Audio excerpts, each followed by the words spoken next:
السلام علیکم، میں ہوں Rizwan Hussain. Army chief general Asif Munir کے انٹرویو کا یا انہوں نے جو ریکارڈ کے اوپر کچھ باتیں کی ہیں پاکستان کے بڑے ہی مشہور صحافی سہیل وڑائچ کے ساتھ، اس کا جو تھرڈ پارٹ ہے، تیسرا حصہ وہ جاری کر دیا گیا ہے اور تھرڈ پارٹ مارکیٹ کے اندر آ گیا، پبلش ہو گیا۔ اس کے اندر جو پیغام دیا گیا ہے وہ بڑا ہی خوفناک ہے اور اس کی وجہ سے حکومت کے اوپر بجلیاں گر گئی ہیں۔ حکومت اس وقت ان کے اوپر سختہ طاری ہو چکا ہے، حواس باختہ ہے، بے ہوشی کی صورتحال ہے۔ اس کی وجہ یہ ہے کہ تیسرے پارٹ کے اندر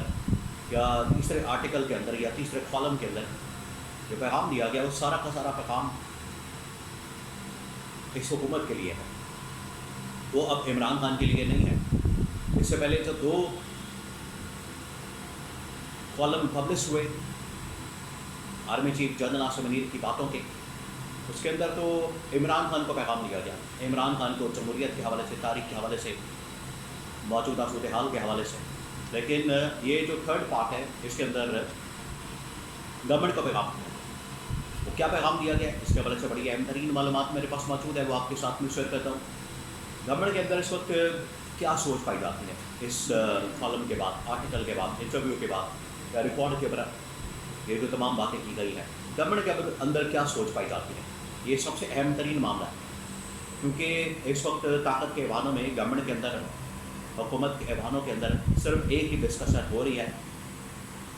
یہ اب صرف ڈسکشن طاقت کے ایوانوں کے اندر نہیں ہو رہی، بلکہ آپ جہاں بھی چلے جائیں، جہاں بھی چلے جائیں، مارکیٹوں کے اندر چلے جائیں، بازاروں کے اندر چلے جائیں، گلی محلوں کے اندر چلے جائیں، بیٹھکوں کے اندر چلے جائیں، اجلاسوں کے اندر چلے جائیں، جہاں بھی آپ چلے جائیں گے آپ کو اسی کالم، آرٹیکل یا آرمی چیف کے انٹرویو کے متعلق بات ہوتی سنائی دیتی۔ تو یہ تیسرا پیغام کیا ہے؟ اس کے لیے گورنمنٹ اب کیا کرے گی؟ گورنمنٹ کے لیے اب کیا پیغام ہے؟ وہ بڑا اہم ترین معاملہ ہے، آپ کے ساتھ میں شیئر کرتا ہوں۔ سب سے پہلے میں آپ کو یہ بتا دوں کہ یہ تھرڈ پارٹ جو کہ army chief general Asif Munir کے انٹرویو کا وہ جاری کیا گیا ہے، اس کو پبلش کیا گیا ہے، اور اس میں پہلے جو دو آرٹیکل یا کالم چھاپے گئے سارے کے سارے دار و مدار اس کا عمران خان کے غیر تھا، لیکن اب گورنمنٹ کی طرف واضح طور پر اشارہ ہے۔ اب اس میں گورنمنٹ یا آپ کہہ لیں کہ گورنمنٹ کو ٹارگٹ کرتے ہوئے سیاستدانوں کی آڑ میں کہ سیاستدانوں کی ڈھال استعمال کی گئی، سیاستدانوں کی آڑ استعمال کی گئی اور گورنمنٹ کو نشانہ بنایا گیا۔ کہا یہ گیا کہ یہاں پر یہ سیاستدان جو برسر اقتدار ہیں، حکومت کے اندر ہیں اور کرسیوں کے اوپر براجمان ہیں، نااہل ہیں، کرپٹ ہیں، نالائق ہیں، اور ان کی نااہلی اور نالائقی اس کی قیمت قوم کو چکانی پڑتی ہے، اس کا خمیازہ قوم کو بھگتنا پڑتا ہے، اور قوم کو اس کا بوجھ اٹھانا پڑتا ہے۔ ان کی نااہلی اور نالائقی کی وجہ سے، کرپشن کی وجہ سے، لوٹ مار کی وجہ سے پوری پاکستانی قوم کو بے روزگاری کا سامنا کرنا پڑتا ہے، مہنگائی کا سامنا کرنا پڑتا ہے، اکنامک پولیٹیکل انسٹیبلٹی کا سامنا کرنا پڑتا ہے، اور امن و امان کی بگڑتی ہوئی صورتحال کا سامنا کرنا پڑتا ہے۔ تمام معاملات کی ذمہ داری موجودہ حکومت کے اوپر ڈال دی ہے۔ میرا سوال یہ ہے کہ اگر یہ لوگ ذمہ دار ہیں، اگر یہ لوگ رسپانسبل ہیں، اگر یہ سب کچھ ان کی وجہ سے ہے، ان کو فارغ کیوں نہیں کیا جاتا؟ ان کو ہٹایا کیوں نہیں جاتا؟ ان کو گھر کیوں نہیں بھیجا جاتا؟ ایک تو یہ غیر آئینی، غیر قانونی چوری کا مینڈیٹ کے ساتھ، مینڈیٹ بھی چوری کیا، مخصوص نشست نے بھی چوری کی، دوسرا نالائق بھی، نااہل بھی، کرپٹ بھی۔ اور سوال سب سے بڑا پیدا یہ ہوتا ہے کہ ان کو میرے گھر کیوں نہیں بھیجا جاتا؟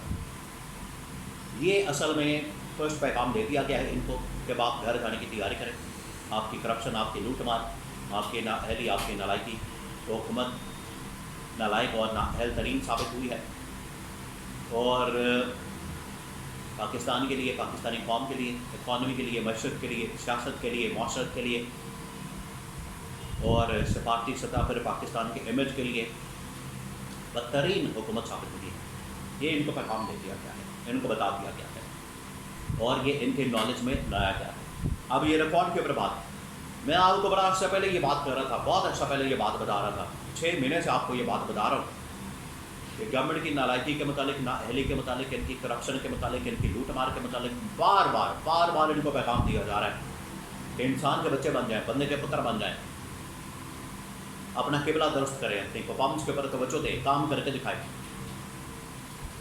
اور اگر کام کر کے نہیں دکھائیں گے تو آپ کو 2 مہینے کی، 3 مہینے کی، 6 مہینے کی ڈیڈ لائن دی جا رہی ہے۔ بار ان کو ڈیڈ لائن دی گئی، اب تقریباً کوئی 18 سے 20 مہینے ہو گئے اس حکومت کو آتے ہوئے، تو 6 مہینے کر کے ان کو جو ڈیڈ لائن دی گئی، آخرکار بندہ لبریز ہو جاتا ہے، اس کا پیمانہ وہ پھر صبر کا پیمانہ لبریز ہو گیا، پیغام آ گیا، اور یہ حتمی اور فائنل پیغام ان کو اب ریکارڈ کے اوپر لا کے پوری قوم کے سامنے بتا دیا گیا ہے۔ اب گورنمنٹ کے اندر تشویش کی لہر پیدا ہو گئی ہے۔ یہی گورنمنٹ جو آج سے تقریباً کوئی 2-4 دن پہلے یہ کالم چھپنے سے پہلے، یہ ریکارڈ کے اوپر آنے سے پہلے یہ بیانیہ بنا رہی بیانیہ، اور ان کی جانب سے ایک ہی بات کی جا رہی تھی کہ ہماری تو اسٹیبلشمنٹ کے ساتھ بڑی یس ہے، ہمارے تو اسٹیبلشمنٹ کے ساتھ بڑے اچھے معاملات ہیں، ہماری تو اسٹیبلشمنٹ کے ساتھ بڑی زبردست انڈرسٹینڈنگ ہے، ہم تو 1 پیج کے اوپر ہے، مسئلے والی بات ہی کوئی نہیں ہے، ٹینشن ہی کوئی نہیں ہے۔ اب آیا مزہ ان کو، اب لگا پتہ، ابھی ان کو لگ پتہ جائے گا جو ان کے ساتھ ہونے والی ہے۔ اندر کھاتے تو ان کو پتہ تھا